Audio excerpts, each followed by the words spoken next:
Hey everyone, welcome back to my channel. I am here for a foundation review, and it's something that I really never thought that I would review. In fact, it was a very impulse purchase for me. I was browsing the Chanel website as one does. I saw this and I'm like, oh, I have never heard anything about this. Let's give it a try. And it's the Chanel Boy de Chanel foundation. So this is part of their Boy de Chanel line, which is actually marketed for men. It consists of a lip balm, an eye pencil, an eyebrow pencil, and then this foundation. It is 1 fluid ounce. It retails for $70 and it comes in 8 shades. I have the shade light medium number 30. I typically am number 30 in the Chanel foundations anyways. And I also kind of fall in that light to medium range. So I'm just going to read what it says. A lightweight foundation that creates a smooth, refined complexion, comfortable and easy to use. The fresh liquid formula glides on effortlessly, leaving skin visibly even toned and hydrated.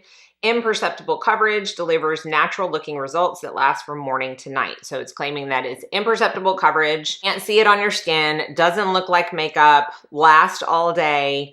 It also claims that it's hydrating because it does have hyaluronic acid in it, and soft focus microparticles that help even the appearance of skin and correct visible imperfections. There's nothing that really stands out to me on the ingredient list. There is fragrance in this, and it also has coffee seed oil. It's the only oil that I see listed on the ingredient list, and it claims to be rich in antioxidants, essential fatty acids, and phytosterols, while also aiding in the formation of natural collagen and elastin. I've been very, very open about the fact that I do not seek out skincare ingredients in my foundation. I seek out skincare ingredients in my skincare. However, if you are someone who really likes that, it's not a bad addition. I don't think it hurts anything, but from what I'm seeing on the ingredient list, that's really the only added skincare ingredient other than hyaluronic acid. So if you want to see me apply this, the kind of coverage it gives, and also what I think about it, then let's jump in. Okay, so per usual, when I come on to do any kind of look, but especially a foundation review, I only have my brows done and I have a tad bit of corrector underneath my eyes, but nothing else on the skin other than skincare. And today I'm using the Ultraviolet Mineral Matte Screen. So it is a sunscreen that has no tint to it. So this is what we're working with as far as the skin. So it's still got a little bit of a glow to it because of all the stuff underneath the matte sunscreen, but it's not as glowy as I could be. I wanted it to be closer to a natural skin finish before I started. I do have a little bit of redness per usual on my cheeks, and then a couple of post-inflammatory erythema spots from breakouts. Other than that, I don't really have much to cover up, and I'm not really seeking a ton of coverage from this foundation. So if I didn't show it in the intro, this is the packaging. It is a nice kind of matte black, simple square packaging. It comes in the 1 fluid ounce per usual and does have a pump. I'm going to start out on one side of the face and compare, and I'm just going to take 1 pump for that. So this is in the shade light medium, and you can see the formula is not so thick that it doesn't move at all, but it is very slow moving. So it's definitely not overly liquid either. The directions stay to blend out with your fingertips or a foundation brush. So I'm going to use a foundation brush. I haven't used a sponge with this one because I just haven't felt the need to, but I'm just going to tap a few dots of that into the skin. This is very neutral, leaning slightly, and when I say slightly, I mean slightly pink. Really more so just so neutral that it has no yellow in it whatsoever. It's easy to kind of stipple into the skin. The color match for me is so good that it blends even easier because I'm not having to make sure any lines or anything are super, super well blended out because it just kind of seamlessly blends into my skin. And I did not even use that entire pump. You can see product still down here. So this is it with the product, and this is without. Notice it did not add any luminosity whatsoever. In fact, I feel like I have the exact same luminosity on this side of my face as I do on this side of the face, which just tells me that there really isn't anything other than a natural finish to this foundation. It does not mattify my skin, but it also does not make it more dewy.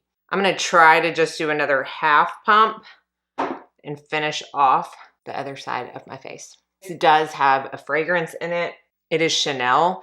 I kind of expected that, although being more geared towards men, I thought maybe they might leave the fragrance out of this one, but they did not. It is definitely in there. But as with all of my Chanel products, and really products with fragrance in them to begin with, I can smell it as I apply it, but it doesn't linger on my skin and it doesn't irritate my skin in particular.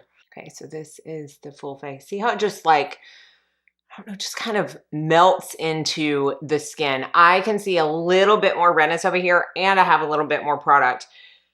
I could probably get away with one pump of this for the entire face, but I'm gonna take the tiny little bit I have left and just try to build it up a little bit over here, which I can do. That did help to finish off covering up that redness. I still think it's a light coverage foundation. I mean, I personally think you could build it up to even medium coverage, but I say for this, my face right now, I would say I probably have a light to medium coverage. This is a close-up of the skin with the product on it. To me, it's almost a little blurring. And again, I just don't have many liquid products that seem to just melt into the skin so seamlessly. So I'm gonna finish up my makeup and I'll be right back to give you my final thoughts. Okay, so this is the finished look I have on. Is it all? Yeah, all Chanel. So I will have everything listed down below. And I think I'm gonna do a full face because a lot of these are new products. So I'll probably film this look for a video. But the foundation. I did not go into this foundation with a lot of expectations. It was kind of like a, oh, that's a Chanel complexion product that I haven't tried before. Add to cart. Clearly it isn't marketed for me, but I mean, it's makeup, so it doesn't really matter. If you want to wear it, you wear it. And I wasn't even all that like, oh my goodness, I can't wait to wear this. It kind of just, it stayed on my vanity for a few days. And I was like, oh yeah, I forgot I got this. And then I used it. And then I promptly fell in love with this foundation. It wears so beautifully. It looks so good on the skin.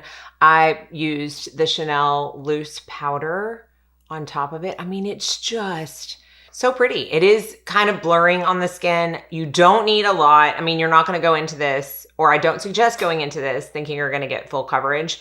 It doesn't claim that. I get the exact coverage that I personally want out of a foundation while also having that blurring ability. It doesn't look heavy on the skin. It certainly doesn't feel heavy on the skin. I don't feel I'm overly made up. I can, you know, wear this with little to no other makeup. I can wear it with a full face like today, and I like it every single time. I mean, just point blank, I like it every single time. So if you can't tell, I love this foundation. I have not written down like I normally do. I think I just got so excited about it. And because I went in with like lower expectations, or really just no expectations from this, I didn't really write down things like I normally do. However, I can say that there's not an SPF or a powder that I have used with this foundation that does not work. It really takes on the effect of the powder you put on top. So I wore it with my MAC Mineralized Skin Finish. It was definitely more dewy. I love it with the Chanel loose powder because it really just stays more like a skin-like finish. It's not overly matte, but it's certainly not overly dewy. The bamboo, Fit Glow bamboo powder makes it look a little bit more matte. It just is so versatile in taking on the life of whatever you choose to use with it. It wears all day. I have worn this working out. I have worn this for 14 hours. I haven't had any issue with it patching off. If I do have issues with foundations patching off, it's almost always on my hairline or right here. For some reason, either a foundation isn't going to adhere to that part of my face or it's going to patch off. And then sometimes on my chin, because, you know, when I'm working at the computer, I often have my hands on my chin without even realizing it. But I don't really have any noticeable wear, or I haven't had any noticeable wear where this has patched off or looked bad at the end of the day. Okay, I wanted to do a check-in like I did last time. You can see Zeus on the couch over there. And show you what this foundation looks like after 0 touch-ups and 9 hours. So that is how long I've had this on. I did a bar class and I walked 2 miles today and then did like normal errands. I think it's like 95 degrees outside. So this is it, y'all. It is so good at holding up, and hopefully that comes across. I don't know how close I can get without showing you my nose hairs, but like there's no peeling off. The bronzer even stayed intact, which doesn't always happen. It just looks good. I personally love the packaging. I just think it is so sleek and understated, which to me is what screams luxury. Understated packaging. Some people would argue that, but that's just my opinion. I don't know of a foundation in my collection that I could really compare this to. Maybe the Lisa Eldridge Skin Tint is a lighter version of this, like a lighter coverage version of this. If you like how that looks on the skin, I think you're really gonna like this as long as you're okay with a little bit more coverage, because this one does have a little bit more and it's definitely thicker in texture, but it gives that kind of like blurring, perfected skin type look.